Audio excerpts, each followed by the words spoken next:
Hey folks, welcome back to Link's Awakening. Here in level 1, the Tail Cave. It's pretty darn easy. As you can see, we already have our first key. Basically, you can stumble around not knowing what the hell you're doing, and you'll still probably make progress, so it's really easy. It does sort of introduce you to the concept of a dungeon if you've never played a Zelda game before, so I'll give it some credit for that, but it's not exactly the most thrilling dungeon to hook in non-believers.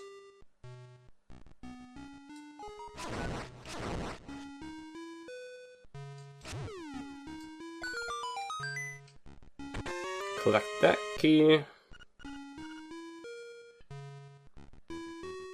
And head on over here. Kill the keys.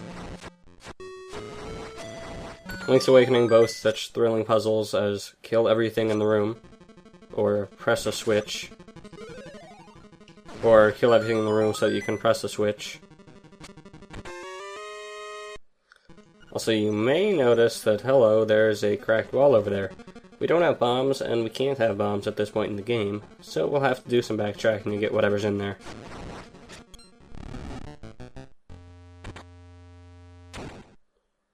Now, this is a bit irritating.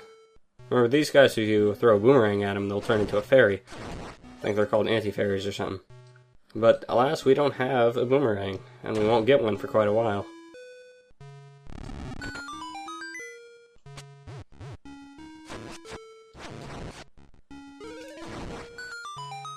Avoiding those acorns.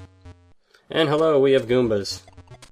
If you stomp on them from on top, they'll drop a heart. If you slash at them, they won't necessarily. I don't know if it's absolutely not, but they won't, most likely.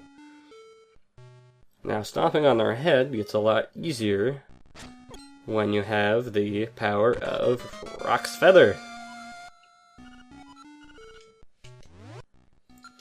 It's brown in this game for whatever reason, but it lets you jump.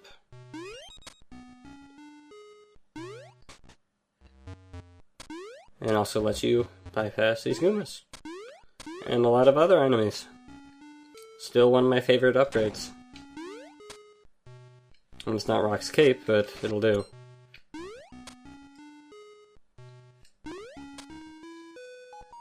Now, get this extremely well hidden key right here.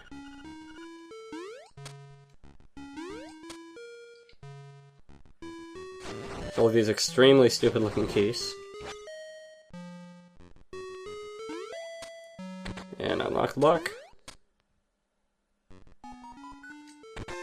And for our lack of effort, the Nightmare's key. Which is the boss key, and you know that this is an easy dungeon when you have the boss key about 3 minutes in.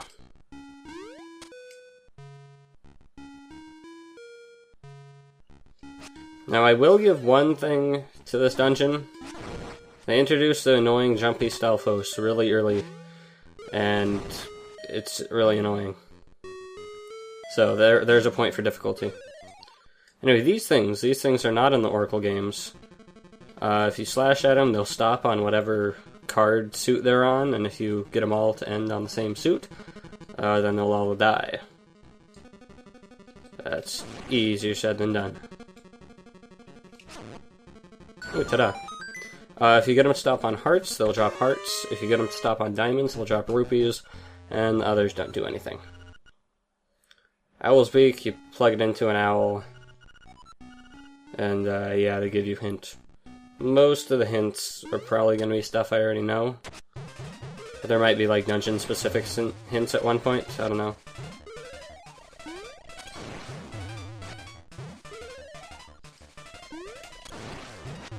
Easy mini-boss here. It's a pretty fun one, but he's also pretty darn easy, look at that. Done and dusted. And, literally, one room after the mini-boss is the actual boss. Or the door to the boss. Now, because I don't intend to fall down from the boss room, I'll show you what's down here. Yeah, dead people. That's not good. So yeah, the mid boss kind of serves as a checkpoint rather than as the actual boss. Like, a checkpoint for right before this Moldorm, who is straight from Link to the Past, rather than a checkpoint midway through the dungeon to help navigation. Now, Moldorm is extremely easy. He can knock you off, but you can come right back up and start the fight over again. He's a lot harder in Link to the Past. And anyway, yeah, you can't leave without taking the heart container. If you jump down, he'll come back out, the boss will respawn, and do it all over again. And that's why you can't do low heart challenges.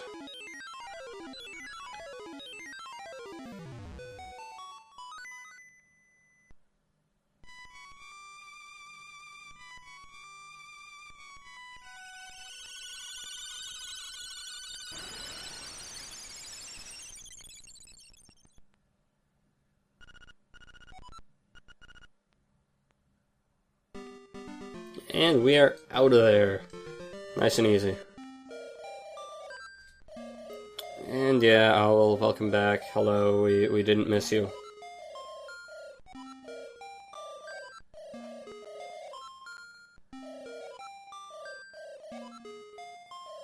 Yeah, I got that in the cutscene about 10 seconds ago, thanks.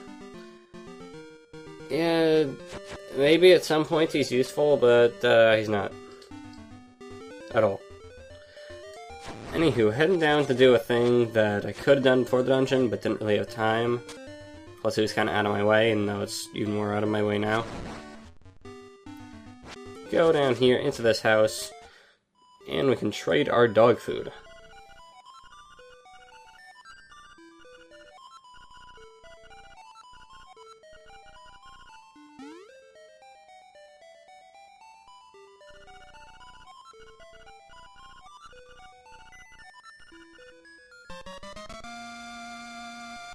Hooray! Donkey Kong would be proud. It's possible that this is some extremely convoluted Donkey Kong reference, because this guy is a crocodile like K. Rool, and he is DK's banana stash, and we're actually stealing from DK, but that's ridiculous and stupid. So I don't think it's true. Anywho, we can now backtrack back to the town, and eventually head north to the swamp.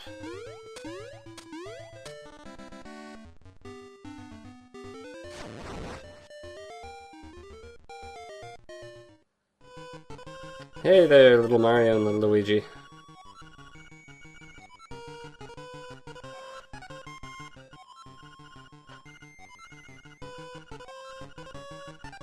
Oh no, they had something. A thing.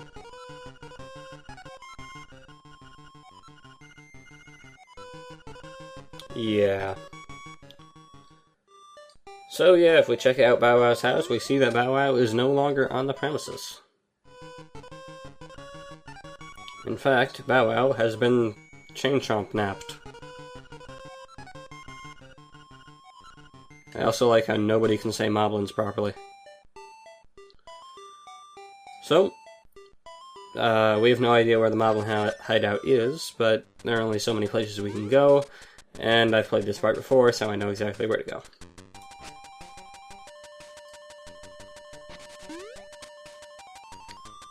See, a rock's feather makes dodging enemies a lot easier.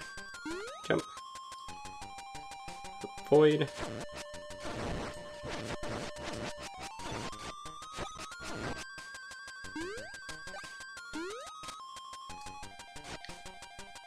So, if we head over here, you'll recall there's a heart piece we couldn't get before. Ta-da, we now have it. And now if we jump up here, we can enter this here cave. This is true, and it's stupid. And this here cave is, in fact, a moblin hideout.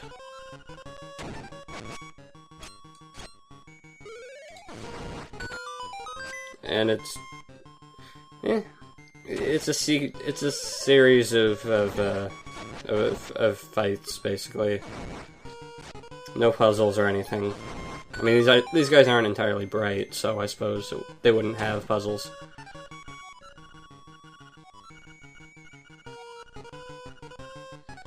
And here's a bull-like moblin. Guess what you do with a bull-like enemy? That's right. Get him to run into a wall.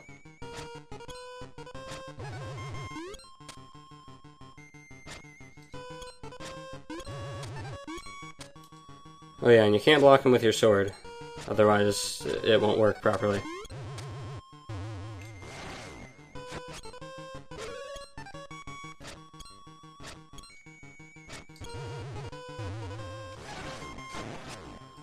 So yeah, he's a... Once you get his pattern down, he's a pretty simple encounter. I mean, sometimes it's a little tough to judge when he's gonna charge. Maybe you'll get impatient. But he's pretty easy. And yeah, we got BowWow. Hooray. And BowWow doesn't seem at all pleased about being rescued. Come on, get over here. So now that we have BowWow, not that you knew it, but I knew it, we can now proceed into the swamp, because without him, we couldn't get where we wanted. So once in a while, BowWow will eat enemies, but it's not at all reliable. Like, it'll basically do it whenever he feels like. And sometimes he'll just be waiting around for seconds on end, waiting for him to dash at an enemy that's just staring at you.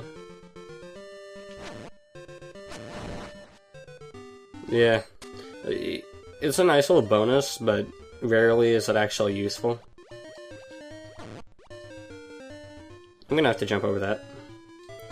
Let's eat flour, which is what we need him for. And size makes no difference. You eat it quite easily. And here's why we need him. We need him to open up the way to Dungeon 2, which is right here. And there's a chest down here that I kind of took a roundabout way to get to. And I have time to... Come on. Come on. BowWow. BowWow, eat the flour. Eat the goddamn flour, BowWow. Not the fish, eat the flour. Eat that flour, not that flour. Thank you. See what I mean by him not being useful at all? Not properly trained. And now we can head on to Dungeon 2. There might be other stuff I can collect, but nah, I'll do it later. So I will see you guys next time for Dungeon 2. Adios.